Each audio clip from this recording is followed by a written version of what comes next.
So a couple weeks ago, the craziest moment of my life happened. I'll never forget what I was doing. I was sitting in bed. Well, that's what I'm always doing, but something just mind-boggling happened. I got a comment on one of my videos.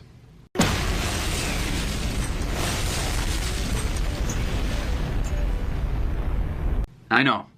I've officially made it big now. Somebody commented on one of my videos, and I actually got a couple in the past couple weeks, so thank you guys for commenting. But the specific comment was actually a recommendation to do this video.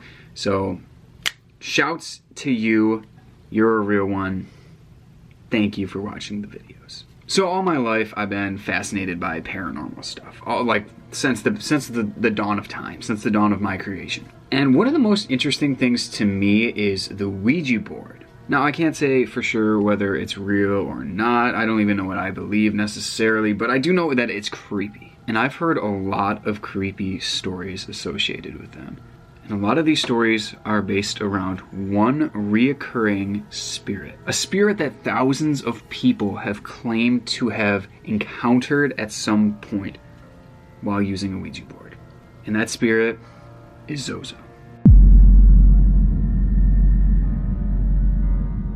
For starters, there isn't a real physical description of ZoZo, at least not one consistent one throughout the internet and throughout the research that I did on the topic. And to complicate things even more, nobody really knows for sure what ZoZo even is. But the most common theory is that ZoZo is a demon. And based off of the stories that I have read and some of the research that I was doing, I can say that I now believe that ZoZo, if real, is a demon. ZoZo is a dark force that isn't necessarily attached to one specific location. So it's not like, oh, you go to this haunted house at the end of the street, that's where ZoZo lives. It's not like that. ZoZo can be contacted anywhere in the world. And people from all around the world have claimed to have encounters with this specific demon. So answering the question, who or what is ZoZo? It's nearly impossible. Honestly, with the information given, there's so much that isn't known about this specific spirit and or demon that it's really impossible to say. Now, reports of ZoZo actually go way back to the early 1800s in a publishing called Dictionaris Infernal. Definitely pronounced that wrong.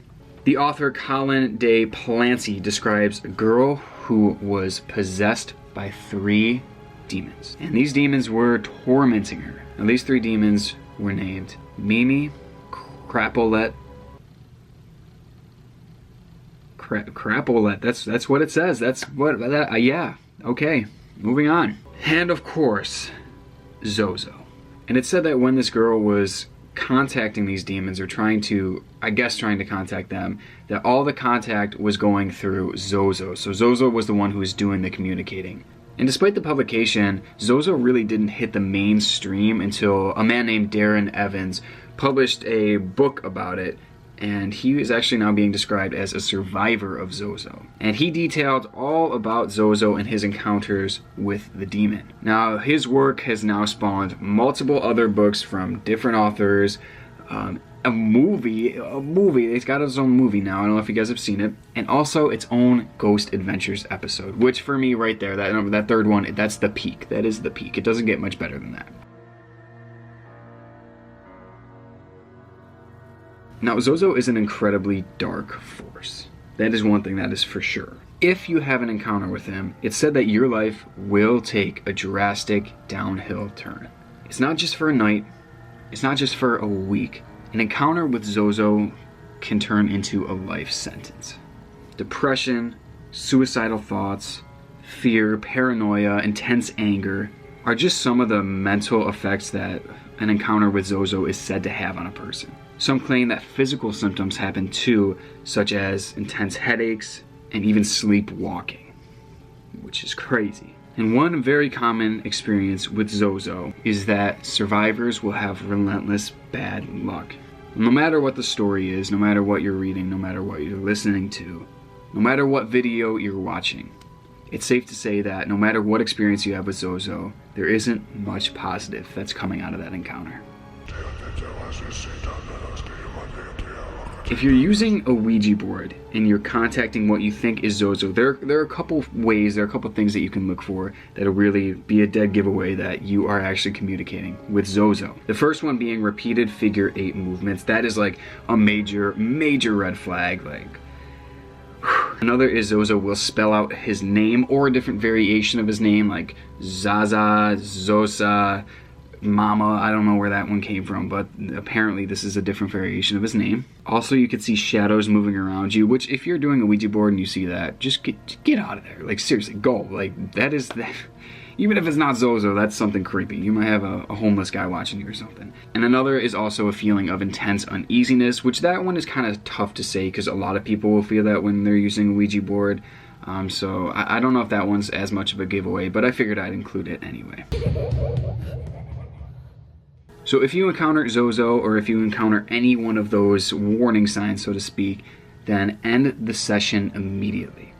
Even if you aren't 100% sure, it's better safe than sorry when it comes to these kinds of things. So end the session immediately, and do it in a respectful way that you normally would when you're using a Ouija board. It's also really important to stay calm, because it said that demons actually feed off of fear. That's what they like, so do not give them that. Even if you're feeling that, do not show it. It's going to be tough, but it's just something you have to do.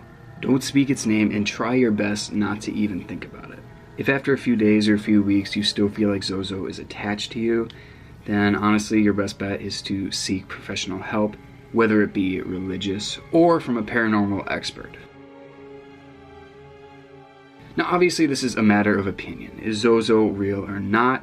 And for me, I guess I don't really feel strong enough either way. It's definitely interesting and it's definitely terrifying to do research on nonetheless. I will say that there's a lot of noise out there about this and a lot of BS, and most of it you can kind of spot right away.